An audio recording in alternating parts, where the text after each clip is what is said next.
Hello everybody, a warm welcome to Wisdom from North, the place where we're diving into the deeper meaning of life and asking the big questions. Today I'm here in Oslo at Gullsmeden Hotel, and I'm sitting here with one of Sweden's most recognized speakers and film directors and writers. He directed As It Is in Heaven, which was Oscar nominated a few years ago. And he has written this book, which I've just read. It's really inspiring, Choosing Joy. It's in Norwegian here, Å velge glede. And that's what we're going to speak about today. Welcome, Kai. It's so nice having you here. Thank you very much.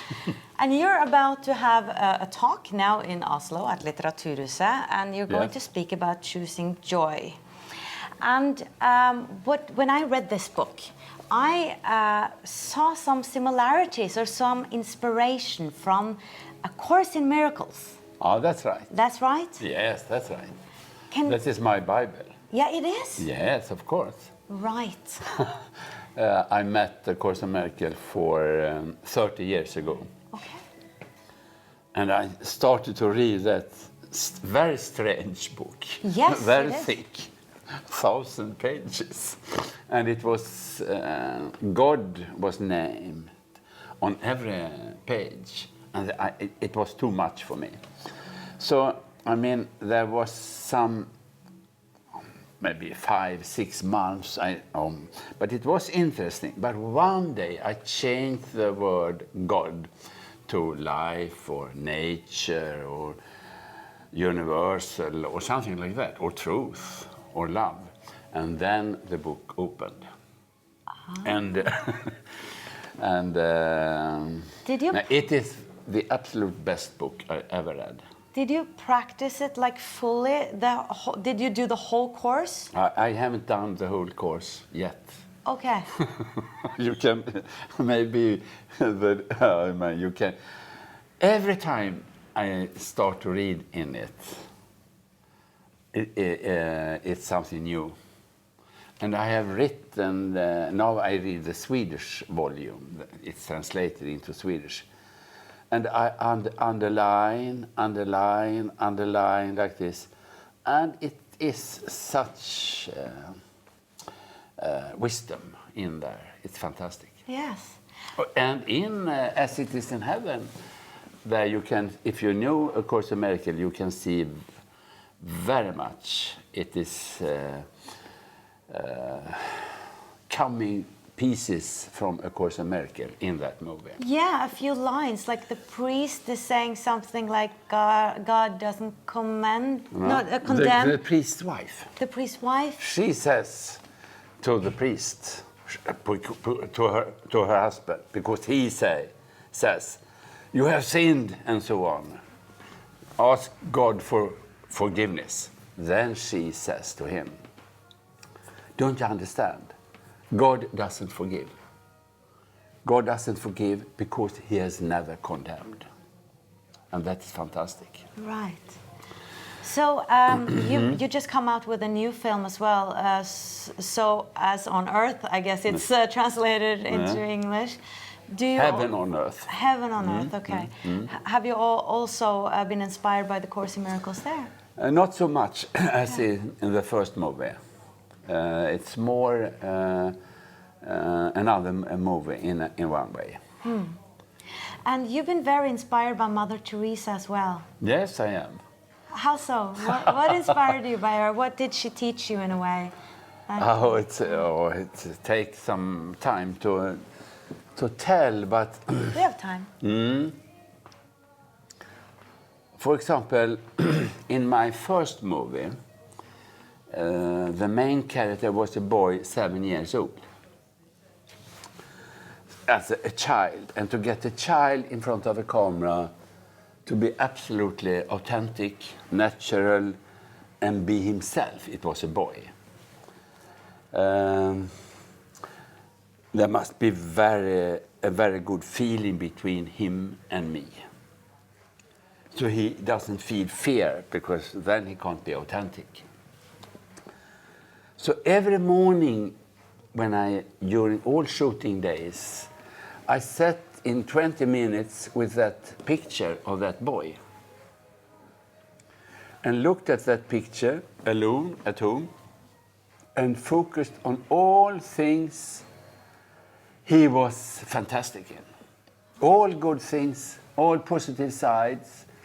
And when I sat there in 20 minutes, of course, I felt happy.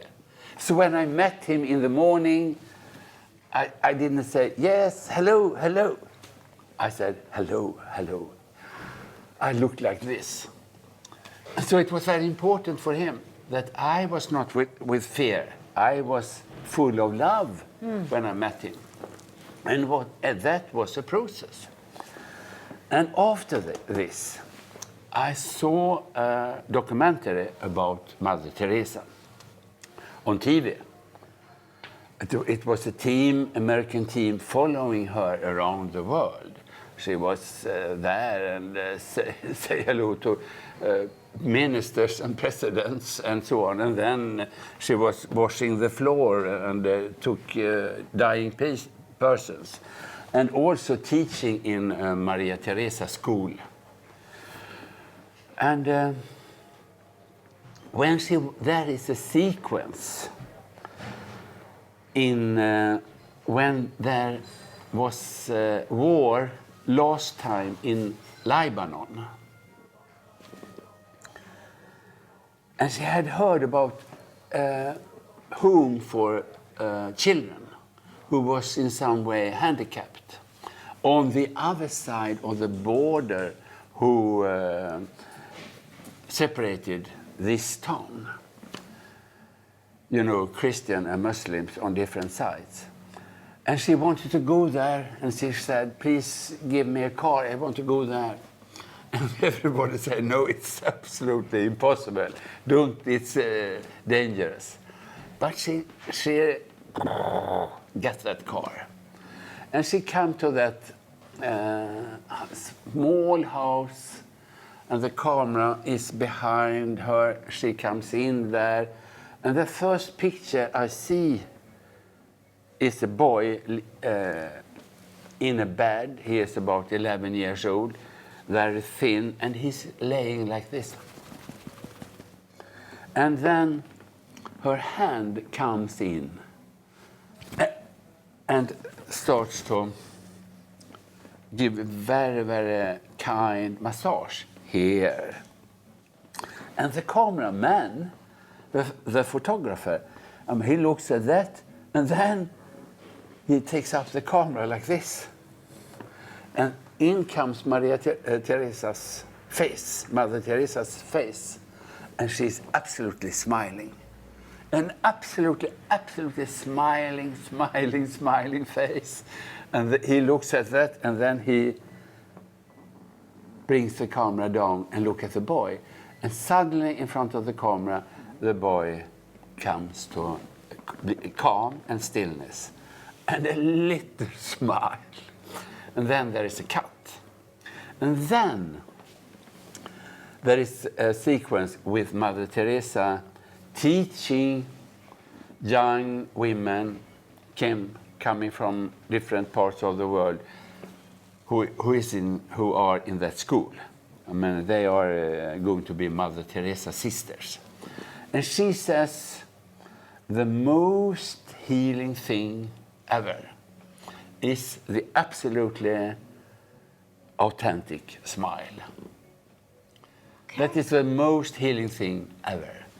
And then there is a young girl raising her hand and says, how long time takes it to learn to come to a person laying in his old shit in the street and smelling bad and so on with an absolutely authentic, real smile. How long time? And then Mother Teresa answers, normally it takes 7 years to be free from your own fear. And that was the secret. When you are without fear, when you're absolutely totally about having no fear at all, it's always possible for you to give out an authentic smile. Otherwise, you can't give an authentic smile. So you have to put yourself in, and when you are without fear, you are always filled of love. So she meant that it takes 7 years to Normally, lose fear altogether? Like lose yeah, every I fear? mean, yes, to come close to a person who really is in a bad, with absolutely full love and no fear at all. I didn't think it was even possible to lose your fear, but I think, Yeah, Mother... of course it is. It is? To lose all the fears Yeah, inside of course you? it is. Do you think so? Yeah, of course. That you have been, when, for example, when you are in a meeting with another person, Yeah? sometimes it happens that the time stops and you feel that there is Jannecke as you are, the true self, and the other person is there, and you see the other person very beautiful, and I see you beautiful. That is a holy encounter. Oh yes, I do believe that that exists. Yes. But in the next moment I can feel fear again. Oh, yeah. Yeah, You mean, okay. oh, no, I Yeah, understand. okay. No, But I in understand. moments that you In can moments, lose fear. you can Yeah, be right. without fear. Yeah. Well, that's beautiful. I think her consciousness was pretty developed in a way that she must have. Yes, she did what she loved to do. Yeah.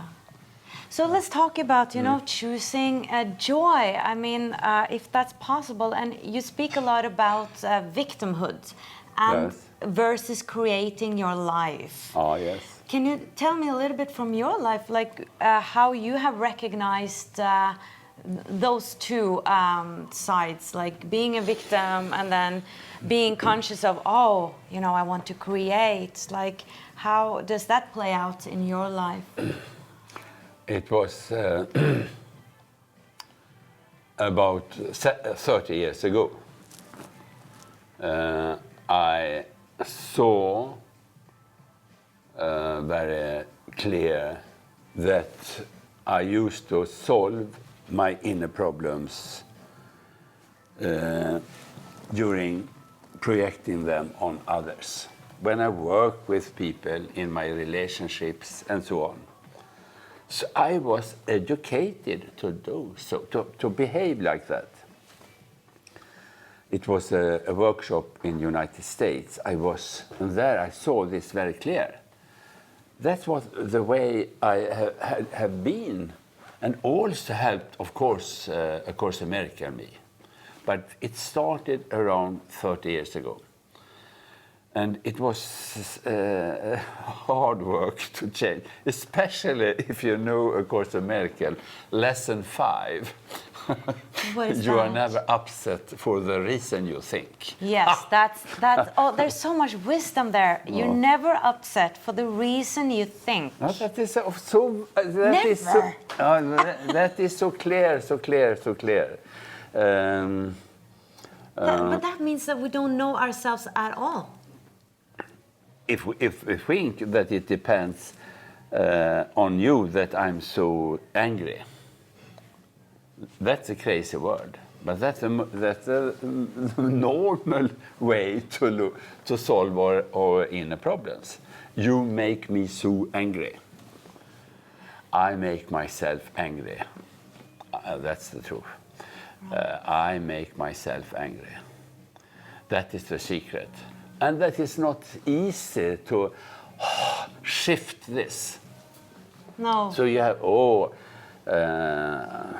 Because we have the belief system like we talked about. yes, of course. Because I don't know, I don't know one who is absolutely shifted around. Maybe Dalai Lama. Or Mother Teresa. Mother Teresa or something like that.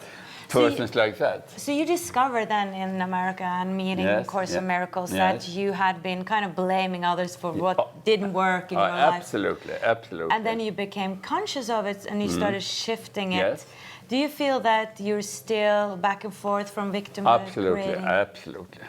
Okay, but I have been, all the time.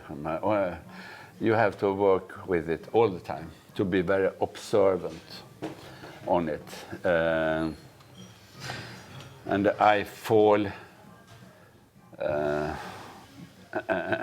into the Victimhood. Victimhood, yes, thank you. Very often. But I see it. Okay, I have to struggle my up and be, no, I am responsible. No, I'm here again. But still, like, there are so many circumstances around us that we can't control. There are many. Some course. people just seem to have luck all the time, you know, while others are unfortunate in many things. Oh.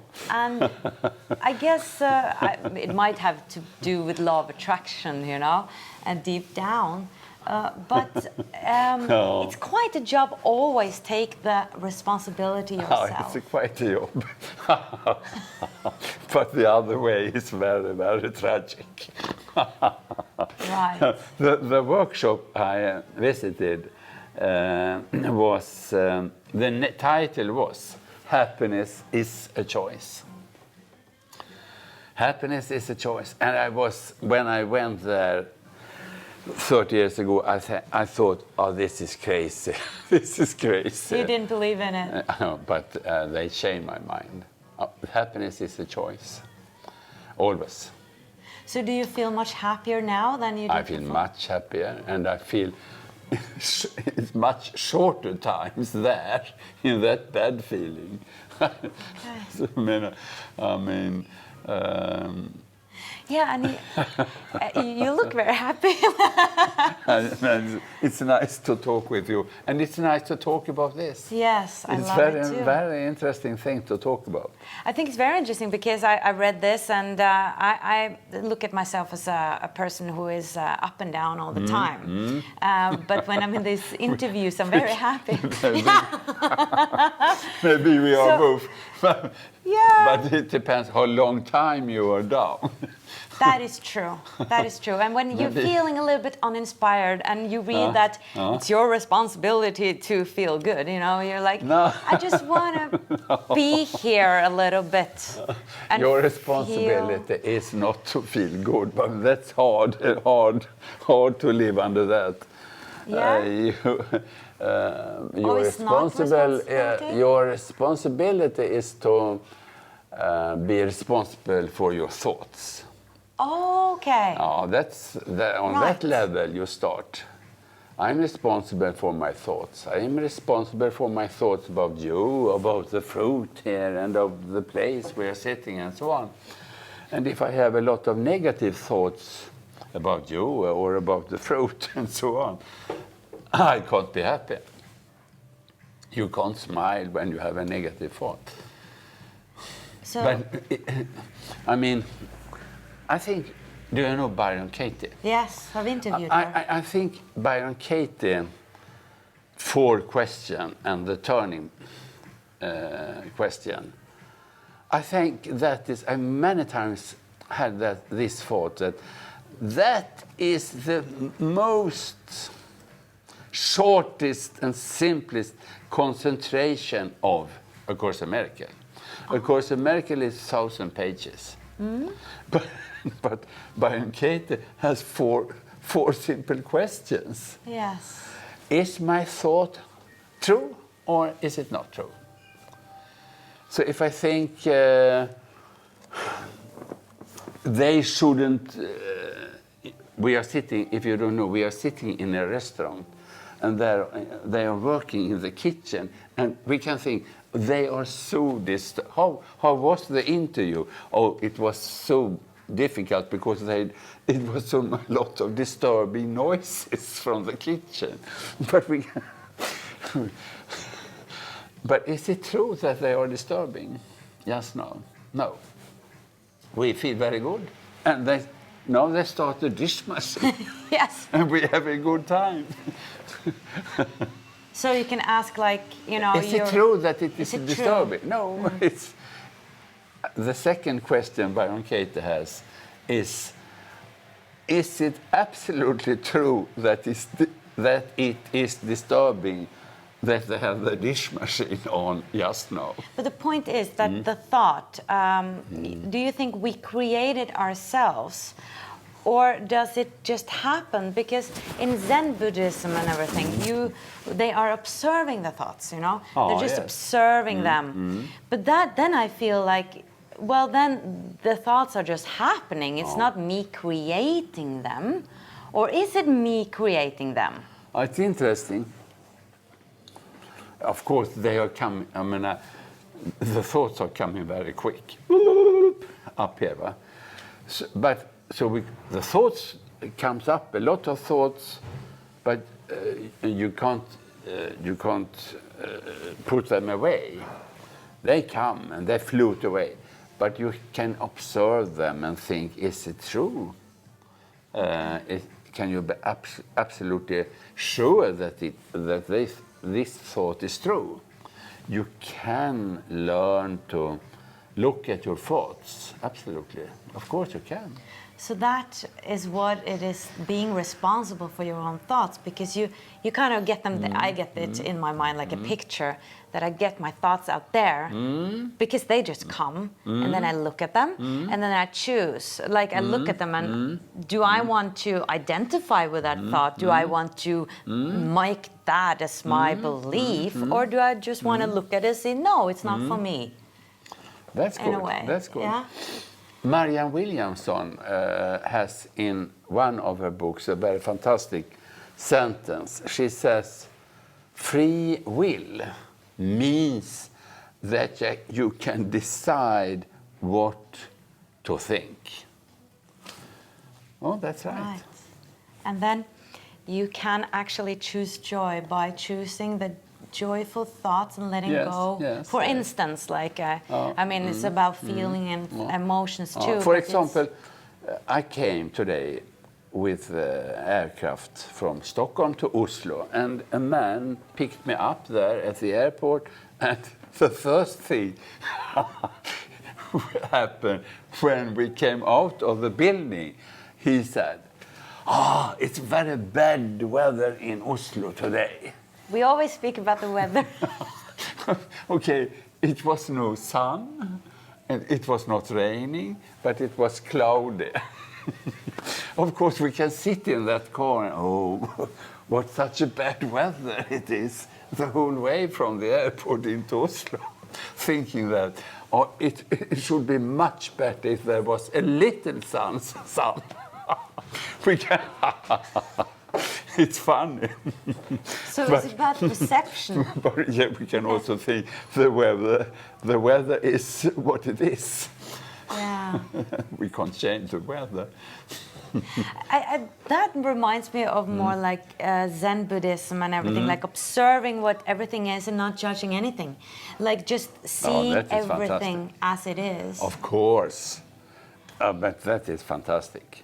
But that is difficult. I'm not there. I'm not there either. We are not there. But I think you're saying something wonderful, that you are, someone has said that you can only teach others what you need to teach yourself. Oh, I think that's true. I love that. Oh, that is wonderful. So when I, for example, have a lecture now, I only talk about my own mistakes, so to say. I say, so it happened, and I thought in that way. Now I try to think in this way. And that's fantastic. Yes, because I think many people feel like they have to be so brilliant and perfect in order to teach others, or in order to... I don't believe it all. Yeah. It's better you talk about, I am here. In that way you can be absolutely true. And then people will listen. But that's very vulnerable, in a way, that you are so honest with your mistakes and your faults. Is that something you have learned to develop, like this ability to be vulnerable in front of many people? Interesting question. My best teachers as a speaker I met when I made my first feature movie about this boy, a child. It was a children movie. And then, of course, a teacher phoned me and asked me to come to the classroom and talked about film knowledge. And I sat there in that class, and there were 28, 15-year-old children. And okay, I started to talk about film knowledge. But when I started to talk about myself, for example, when I was a child, I was 7-year-old, how I felt against my mother, you can hear at my voice now, and so on, they started to listen. So they, always say, they were my best teachers. They learned me that the only thing you have to come with is the truth. Then people listen. I love that. That's Of course. so powerful. I mean, if everybody could be honest about who they were, things would be much easier. Oh, much easier, that's right. So then you are in heaven. yeah. Oh. Well, I believe it's possible to create it on Earth. It might take some time. But you have an interesting story in the end about your mother, speaking of your mother, and speaking about being honest, and how you have a great relationship to her today. But she's dead now. Okay. But you didn't before, because she was like picking at you, saying you need to eat your potatoes. You got really annoyed. Oh, as a grown-up man. Yeah, yeah. And then you went to the seminar with Yes. this guy who said something that changed something for Also, you. yes, his name was, he's come from United States, John Diamond, psychiatrist. Psychiatrist, yeah. Psychiatrist. I'm not so good in English, but psychiatrist. And there he said something. Among all problem people have, I have seen that the most problem most people have is the thought that mother couldn't love me enough. My mother didn't love me enough.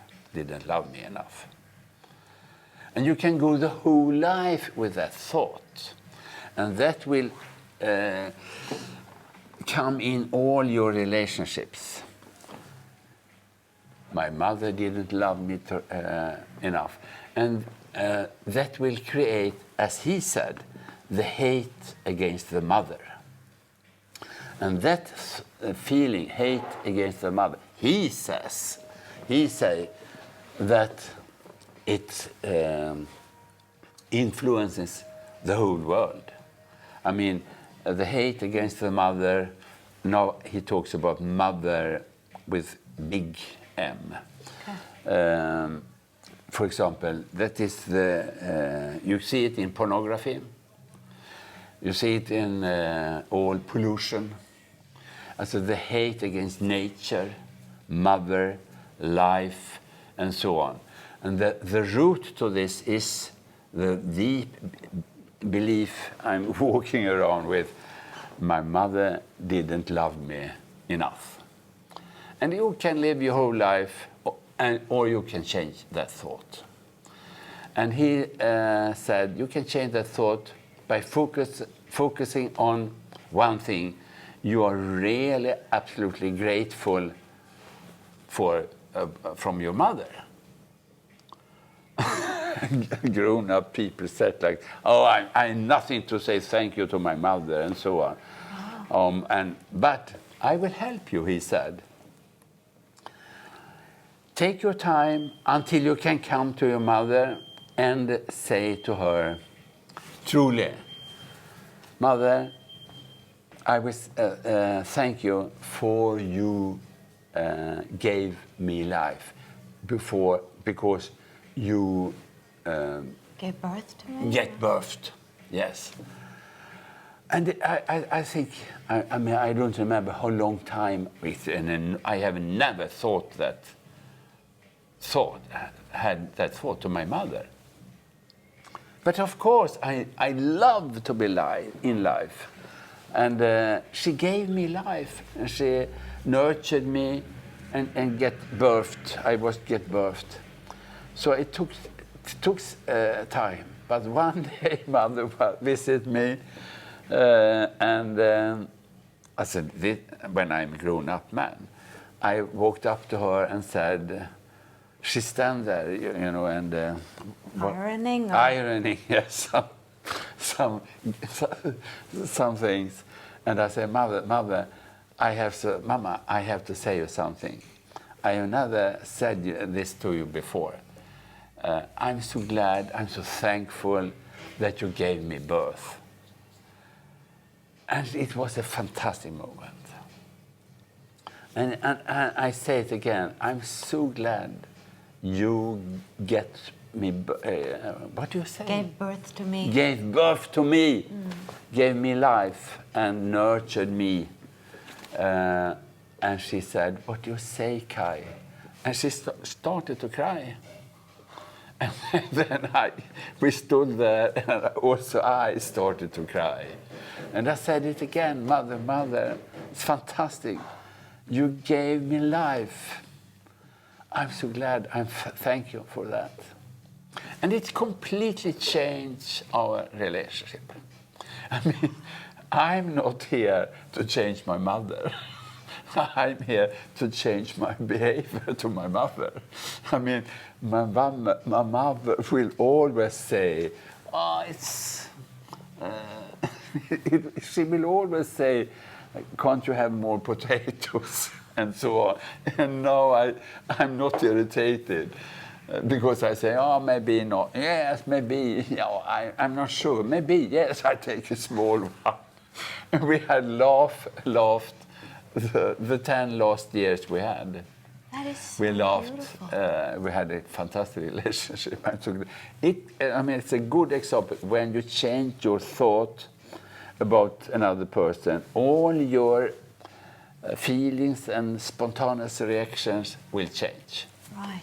I mean, that means, or show us how powerful we are and how we can change. Of course. Our world just based on how we think about the world. Fantastic. And feel that yes, world. but really. That was a really powerful story, and I'm just so happy you told it and I read it because it made me think about how I mean, it's so easy to blame them for things that happened in childhood and everything, but you can't change that now. You can't change that. And she loved you as much as she could. Right. That's the truth. She gave, that is absolutely true. Otherwise she had given you more. But Yes. she loved you as much as she could. And I think that's wisdom, because I think on a level that every person is actually doing the best they can out from their circumstances they're in. Absolutely. And from the beliefs they think and so on. From the belief systems. In every second we are doing the best we can. With the best intentions from under the beliefs we have. Yeah. So that means that we can never change someone, only ourselves. That is absolutely true. Right. The only one you can change it yourself. You can say welcome to other people. Please come and listen, or give them a book or so. But you can't read the book for them. No. You can just buy a book and give it to them. But if they look like this, oh my God, this is shit, you can't help it. Maybe in 20 years, They'll be ready. he called one evening and say, Jannecke, that book you gave me for 20 years ago, it's fantastic. Right. After 2 divorces. Right. Have you read it yourself? Yeah. Thank you so much, Kai. Oh, this was really an inspiring conversation. Yes, it's interesting to talk about this. Yes, and all the best with your talk tonight in Oslo. You. I will come and listen to you. Okay. Yes. Okay. Thank you very much. And thank you so much for watching, guys. And remember to subscribe to my channel if you haven't before. Much light from Oslo. Bye-bye.